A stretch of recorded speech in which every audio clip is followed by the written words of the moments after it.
Morning all. Alright, so starting off with a prospect video today. I will be continuing the prospect videos. Last year I did the look at the prospects by division, where I did every single draft pick in the division. That ended up being, well, it was kind of a nightmare, so we'll just do this as single prospect videos.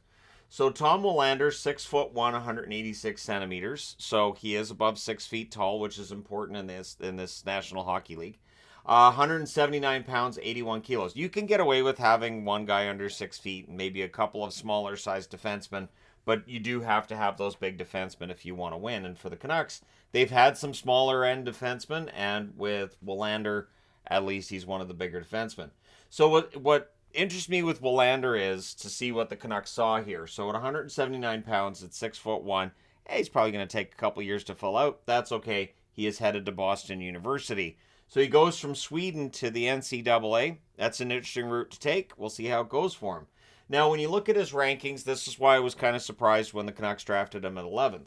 He was 23rd on the Elite Prospects list, on McKean's list, and on Hockey Prospects list. He was number 20 on Bob McKenzie's list, and Sportsnet had him at 18th in this year's draft. So did the Canucks take him higher than expected? Yes. Is that a horrible thing? No. And for the Canucks, a team that definitely needs some depth on the blue line, Willander should be a top 4 defenseman in the National Hockey League. He is a well-rounded two-way defenseman, though the defensive side of his game seems to be the highlight. And again, for the Canucks, good.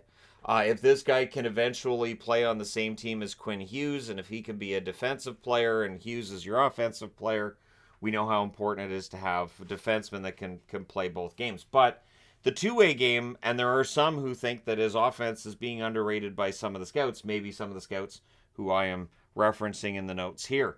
So last year, playing for AIK and playing at the junior 20 level in Sweden, he only played 12 games and had 1 assist. Now, he played in other leagues as well, but I'm featuring the junior 20 side to show how his game grew this year. Playing for Rogla this year, again, junior 20, 39 games, 4 goals, 21 assists, 25 points.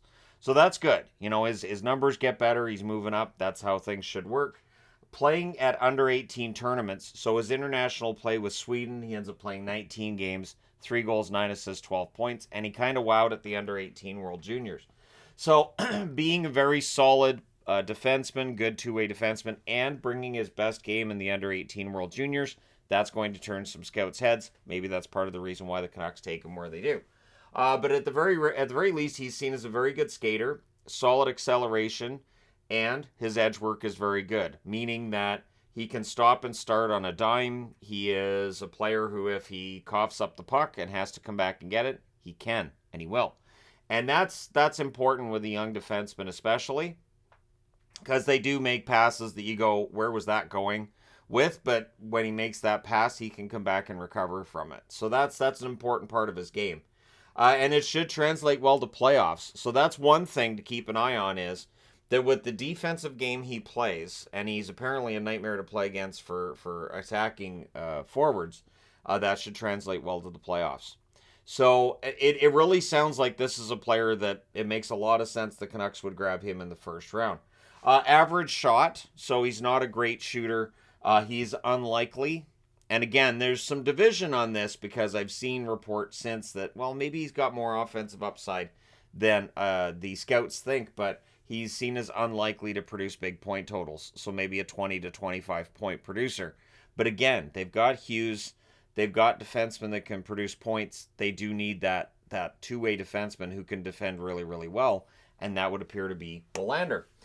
He's a good puck handler and a good passer. So one thing that I saw in the reports that made me say, well, maybe he'll end up being a defenseman who gets 3 or 4 goals a year, but maybe ends up with 30 to 35 assists because he's a good skater, because he's a good puck handler and a good passer. So even if the shot doesn't get you a bunch of goals, maybe he'll be, with his high hockey IQ, and he's a very smart player, depending on the scout you ask, maybe borderlining on arrogant with how he views his game. But I don't care. And I've said before, I don't care if a player has an ego if he can back it up, and it appears Willander can back it up. So he doesn't panic under pressure, and he makes good decisions. This is seen as his good hockey IQ. So again, good skater, makes good decisions under pressure. So when the puck's pinned down in your zone, if he gets it, he'll probably get it out. and probably wouldn't ice it either. That's the thing too. When it's, we're under siege, and then the guy clears it and it's just an icing, and you're still under siege the next shift. Plus, the attacking team can do a line change while your guys are still pinned down. So he's very good under pressure, solid puck handler, good exit passes, right? Zone exits are seen as very important for defensemen, rightfully so. So with him being headed to Boston University, you have to think it's a minimum of 2 years before the Canucks will sign him to a contract, and he'll be playing for Vancouver. He does project as a top 4 defenseman in the NHL. He'll likely be on the second pairing when he reaches his peak. And again, 25 points, second pairing, good defensive defenseman, with some offensive game as well. That's not bad. So his numbers are decent. Again, he seemed to move up during the season. Early on in the season, there wasn't as much attention being given to Willander, but that under 18s performance definitely moved him up some lists. So did the Canucks reach? Maybe a little bit, but again, this year's draft, the first round was considered excellent, so that's one thing to keep in mind. And as I've said too, going into the draft, teams are going to have different draft lists. So the Canucks are very high on Willander. Are you? Let me know your thoughts in the comment section below as always. How many times this season will I confuse Willander and Willander? Because Willander is a Detroit prospect on the blue line, also Swedish. How many times am I going to mistaken one for the other? What's the over-under? My over-under is about 40 in a given year. That's what I think it'll end up happening. That's why I keep looking to see and say Willander. But let me know your thoughts. Don't forget to hit like and subscribe if you're browsing your way through. You just happened upon this video. Thank you guys so much for watching, for all your support. I will talk to you again soon.